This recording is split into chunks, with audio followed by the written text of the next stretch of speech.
സ്വരസംഗമത്തെ ധന്യമാക്കാൻ ഇന്ന് ഇവിടെ എത്തിയിരിക്കുന്ന ജയൻ മാസ്റ്റർക്ക് എൻ്റെ ആർദ്രവുമായ സ്വാഗതം. നമസ്കാരം. വളരെയധികം സന്തോഷമുണ്ട്. എത്രയോ വർഷങ്ങളായിട്ട് ജയൻ മാസ്റ്റർ പാട്ടുകൾ ഞങ്ങൾ, പ്രത്യേകിച്ച് അയ്യപ്പൻ സോങ്സിനാണ് ജയൻ മാസ്റ്റർക്ക് ഒരു ഭയങ്കര ഒരു പേരെന്ന് പറയാം. പക്ഷേ അതേമാതിരി തന്നെ സിനിമയിലും വളരെ നല്ല ഗാനങ്ങൾ. ഇപ്പോഴും ജയൻ മാസ്റ്റർ പാട്ടിൽ ഞാൻ ഒരു 10 ദിവസം മുമ്പ് ഒരു സ്റ്റേജിൽ പാടിയിരുന്നു, നക്ഷത്രദീപങ്ങൾ. അതെ, ഒരുപാട് പാട്ടുകൾ ഉണ്ണുവിനെ കൊണ്ടും ഞങ്ങൾ പാടിച്ചിട്ടുണ്ട്. ഏറ്റവും അധികം ഡിവോഷണൽ സോങ്സും ഞാൻ ജയമാഷെ പാടിയിട്ടുണ്ട്. അപ്പോൾ പക്ഷേ ജയമാഷെ ഇങ്ങനത്തെ ഒരു സ്വരസംഗമത്തിലൂടെ മീറ്റ് ചെയ്യുക എന്ന് പറയുന്നത് ഒരു ഭയങ്കര സന്തോഷമുള്ള കാര്യമാണ്. വാസ്തവത്തിൽ എത്രയോ വർഷങ്ങളായി നമ്മൾ കണ്ടിട്ടേ. അതെ, മദ്രാസിലായിരുന്നുകൊണ്ടേ കാണാനൊന്നുമുള്ള എപ്പോഴും സൗകര്യം ഇല്ലായിരുന്നു. വല്ലപ്പോഴും റെക്കോർഡിങ്ങിന് വരുമ്പോഴാണ് കാണുന്നത്. നമ്മൾ ഗണപതിയുടെ തന്നെ ഒരു 3 ആൽബം ചെയ്തിട്ടുണ്ട്. അതെ, ഉണ്ണുമേനെ ഏറ്റവും നമ്മൾ ചെയ്തിട്ടുള്ള ഏറ്റവും വളരെ പോപ്പുലർ ആയിട്ടുള്ള സുദർശനം. സുദർശനം 95 ചെയ്ത ആൽബം ഇപ്പോഴും ഹോട്ട് കേക്ക്സുമായി പോകുന്ന ഒരു. അത് മാഷ്ക്ക് എങ്ങനെയാണ് ആ ഒരു ഡിവോഷണൽ സോങ്സിൽ ഒരു മാജിക് ടച്ച് എങ്ങനെ കൊണ്ടുവരുന്നത്? ഇതെല്ലാം ഒരു പൂർവജന്മ പുണ്യം എന്ന് വേണം പറയാൻ. വാസ്തവത്തിൽ അതിനകത്തൊക്കെ ഏതോ ഒരു അദൃശ്യ ശക്തി നമുക്ക് വേണ്ടി പ്രവർത്തിക്കും. തീർച്ചയായിട്ടും ഉണ്ട്. ആ അദൃശ്യ ശക്തിയുടെ പ്രേരണ കൊണ്ടാണ് വാസ്തവത്തിൽ നമുക്ക് ഈ അയ്യപ്പ ഭക്തിഗാനങ്ങളിലൂടെ അല്ലെങ്കിൽ അയ്യപ്പ ഭക്തിഗാനം ഉണ്ടാക്കാനൊക്കെ ഉള്ള ഒരു മനസ്സുണ്ടായത്. അങ്ങനെയാണെന്ന് വിചാരിക്കുന്നത്. അല്ല, ഒരു പ്രത്യേക ഒരു വൈബ്രേഷൻ മാസ്റ്റർ പാട്ടുകളിൽ, ഡിവോഷണൽ സോങ്സിൽ നമുക്ക് പാടുമ്പോൾ അത് ഫീൽ ചെയ്യും. ഇതൊരു പ്രത്യേക രസമാണല്ലോ. അത് ചിലപ്പോൾ മാസ്റ്റർ അത് ഒരു കീർത്തനത്തിൽ നിന്നുള്ളൊരു ഇൻസ്പിറേഷൻ ആയിരിക്കാം. പക്ഷേ അത് പെട്ടെന്ന് നമുക്ക് പാടുന്ന സമയത്തുണ്ടല്ലോ, ജനങ്ങൾക്ക് പെട്ടെന്ന് ക്യാച്ച് ചെയ്തിട്ട് തോന്നും. അതങ്ങനെ ഒരു വൈബ്രേഷനോട് കൂടിയിട്ട് കയറി ഹിറ്റാവുകയും ചെയ്യും. ഡിവോഷണൽ സോങ്സ് ഒക്കെ എനിക്ക് തോന്നുന്ന ഒരു സിനിമാ ഗാനങ്ങളെക്കാട്ടിലും ഹിറ്റാക്കാനുള്ള ഒരു മാജിക് ജയമാഷയിലുണ്ട്.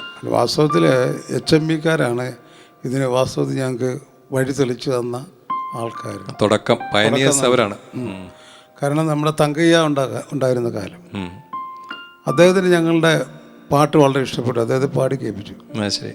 അപ്പോൾ ഞങ്ങൾ പാടാൻ വേണ്ടി ചെന്നിരിക്കുകയാണ് HMBയിൽ. അപ്പോൾ ജയവിജയ എന്നുള്ള പേര് കേട്ടപ്പം തങ്കയ്യ പറഞ്ഞു, മ്യൂസിക് ഡയറക്ഷൻ ജയവിജയ. തങ്കയ്യാണോ മങ്കയ്യാണോ? അല്ല, അത് മംഗവതിയാണ്. മംഗവതി. അത് പിന്നെ വന്നതാണ്. തങ്കയ്യ ആരായിരുന്നു? തങ്കയ്യ ജനറൽ മാനേജറായിരുന്നു. ശരി, ഓക്കെ. അപ്പോൾ അദ്ദേഹം പറഞ്ഞു ജയവിജയ എന്നുള്ള പേര് മ്യൂസിക് ഡയറക്ഷന് വളരെ ഉതകും. അതിനാൽ നിങ്ങൾ ഇപ്പോൾ തൽക്കാലം പാടാതെ ഒരു മ്യൂസിക് ഡയറക്റ്റ് ചെയ്യാമെന്ന് പറഞ്ഞു. ഈ പേര് നമുക്ക് വലുതാക്കി എടുക്കാം എന്ന് പറഞ്ഞു.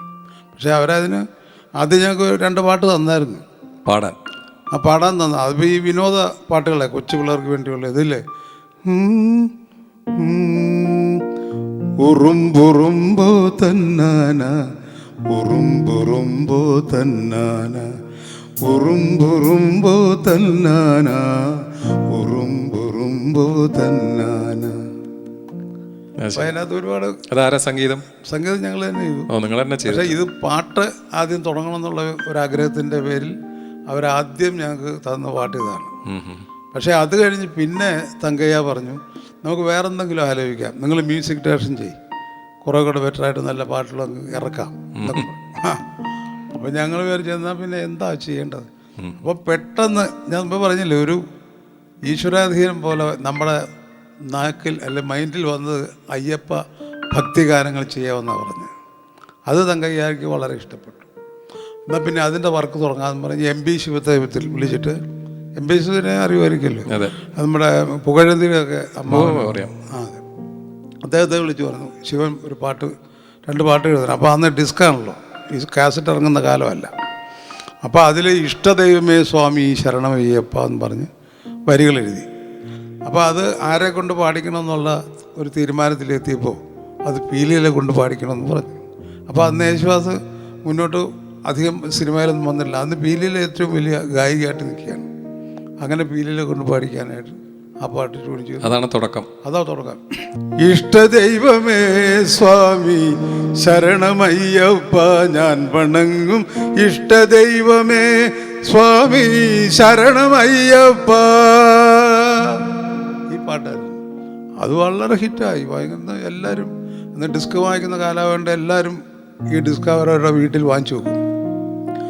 അങ്ങനെ എല്ലാ ഭക്തിയുള്ളവരുടെ എല്ലാം വീട്ടിൽ ഈ ഇഷ്ടദൈവ സ്വാമി ശരണമയ്പ്പ എന്ന ഗാനം. അല്ല, ഞാൻ വെറുതെ പറഞ്ഞല്ലോ, ഒരു അയ്യപ്പൻ സോങ് എന്ന് പറഞ്ഞു കഴിഞ്ഞാൽ ആദ്യം ഓർമ്മ വരെ ജയമാഷാണ്. അത് അങ്ങനെ ചെയ്താൽ നന്നായിരിക്കും എന്ന് തോന്നുന്ന വിധത്തിലൊരു ഇംപ്രഷൻ മാഷ് ഉണ്ടാക്കി വെച്ചിട്ടുണ്ട്. അതെല്ലാം ഈ ഒരു ഈശ്വരാധീനം മാത്രമാണ് അതിൻ്റെ പുറകിലുള്ളത്.